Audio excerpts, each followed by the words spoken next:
la película. Una pregunta, ¿cuánto tiempo más o menos lleva la venta? Pues unos 6 o 7 meses, 6 o sea, aproximadamente. Le dije 135, pero no era. Es que yo en ese momento Claro. me dijo, eran 130 en lo que no habíamos Ah, es lo que puesto. le habían puesto. Sí, Perfecto. es que luego se lo pregunté a mi hija, porque es la que lleva...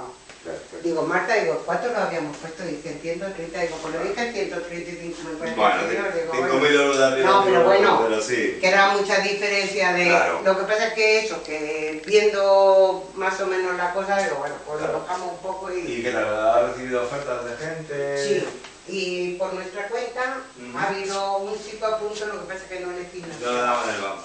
Pero estuvo a punto de... De hacerlo. Luego, A ver. luego también una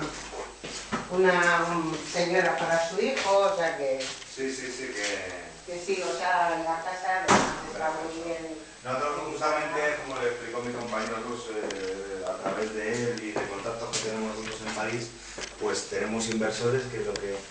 Ah, pensaba que habías hecho ya aquí. Pensaba que ya lo habías hecho. Sí, que está cogiendo vídeo. Claro, es que para nosotros le mandamos toda la información. Claro, para le que mandamos la foto. no va a venir aquí a... Cuando ya viene aquí lo ves. Ah, sí, ya Viene a lo mejor un escritura, viernes lo o que viene sea. un lunes para verlo, viene, visita, pues viene a ver las 2 o 3 que le interesa, Sí. y dice esta y esta o esta. Y esa es un poco